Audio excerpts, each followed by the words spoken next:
Olá! Hoje a gente vai fazer uma análise um pouco diferente, sabe?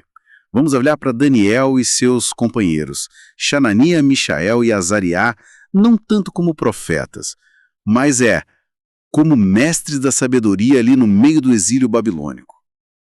E a nossa fonte para essa conversa é uma leitura do Zohar, bem baseada nos ensinamentos do Moré André Cleme Rosa. Exato. A ideia aqui é tentar entender por que essa retidão, essa sabedoria deles, lá na Babilônia os tornam tão centrais, tão exemplares. Como eles conseguiram, ser uma luz naquela escuridão toda do exílio? É uma ótima pergunta. E é fundamental lembrar que a gente está olhando pela lente da Cabala, né? O Zohar busca esse significado mais profundo, espiritual, por trás dos acontecimentos que a gente já conhece da narrativa. Entendi. É uma camada a mais. Isso, uma camada mais profunda. Beleza, então, uma coisa que me vem logo à mente por que essa distinção? Eles tinham visões, decifravam sonhos, por que não entram na mesma categoria de, um Isaías, um Jeremias? Não são profetas? Então, essa é uma distinção chave no Zohar. A profecia, a nevoá, ela geralmente flui por canais específicos, que a Cabala chama de Netzar e Hod. E ela pode até meio que sobrepujar a consciência do profeta. Ah, entendi. É algo mais passivo, talvez? Pode ser visto assim em alguns casos. Já a sabedoria, ligada a Chokmah, que é a sabedoria mais intuitiva, e Bina, o entendimento, a análise, essa sabedoria de Daniel e dos amigos era diferente. Exigia uma participação intelectual ativa, sabe? Uma clareza consciente. E isso era essencial para eles poderem servir a Deus e resistir naquele ambiente tão hostil do exílio. Era uma ferramenta ativa. Faz todo sentido. Essa ideia de participação ativa me leva direto para a história da fornalha ardente, com Xanania, Mixael e Azariá. Como a Cabala interpreta esse evento tão, dramático? Olha, a visão do Zohar é bem impactante. Aquela fornalha não era fogo comum apenas. Era a manifestação da Gevura, que a gente pode entender como a energia divina do rigor, do julgamento. A justiça divina, talvez. Isso, mas no seu aspecto mais severo, mais destrutivo.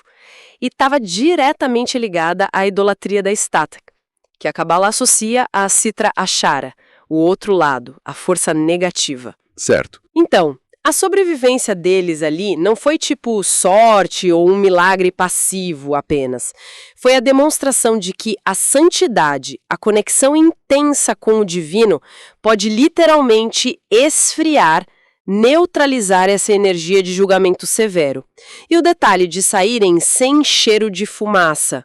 Isso guarda um segredo profundo sobre o poder da pureza. É como se a realidade deles fosse outra ali dentro. Uau! Isso muda completamente a perspectiva. Não é só ter fé. É como se a integridade deles tivesse um poder ativo ali de alterar a situação. Exatamente. E a recusa em se curvar para a estátua de ouro. Imagino que siga a mesma linha, né? Segue sim. Não foi só um ato de rebeldia política.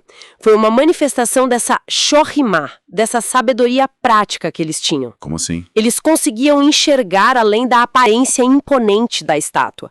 Pela sabedoria, eles percebiam que aquilo era uma clipa. Uma clipa? O que seria isso? Uma casca, um invólucro. Poderosa por fora, mas espiritualmente vazia, sem poder real, intrínseco. Eles discerniram a ilusão por trás daquela manifestação material toda. Entendi.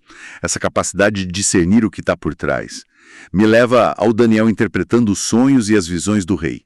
Como o Zohar entende essas revelações? As visões de Daniel, como aquela famosa das 4 bestas, são lidas no Zohar como um verdadeiro mapa espiritual. Um mapa dos 4 grandes exílios: Babilônia, Pérsia, Grécia e Roma. Ah, não são só impérios históricos. Não só.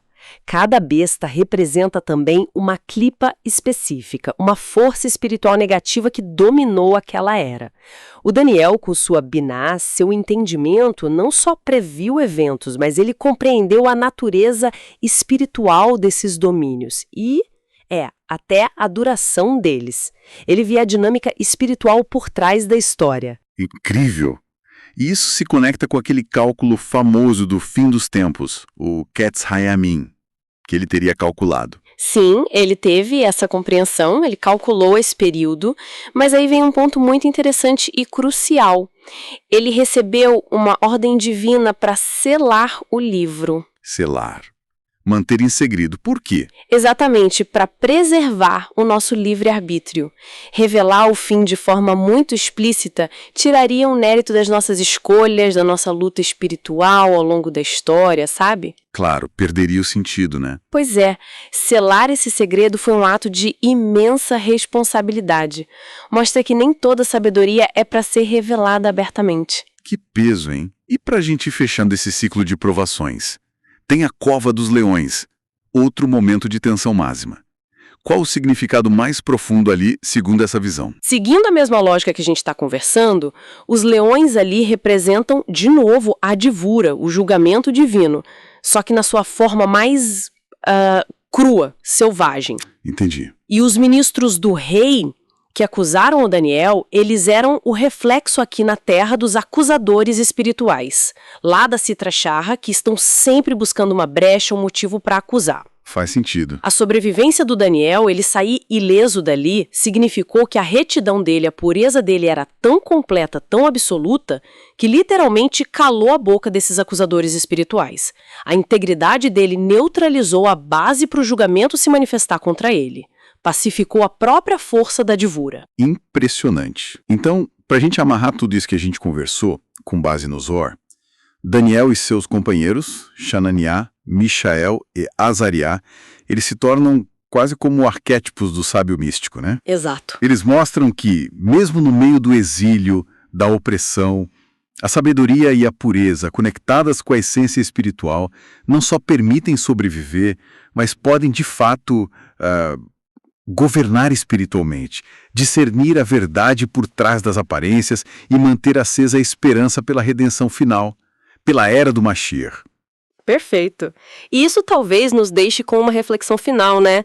Se essa sabedoria profunda permitiu a eles enxergar a natureza ilusória do poder opressor, a estátua como uma casca vazia, os leões como uma força que a retidão pode controlar, fica a pergunta: como é que nós, hoje, podemos cultivar um discernimento parecido sobre as forças e as ilusões que atuam no nosso tempo, nas nossas vidas?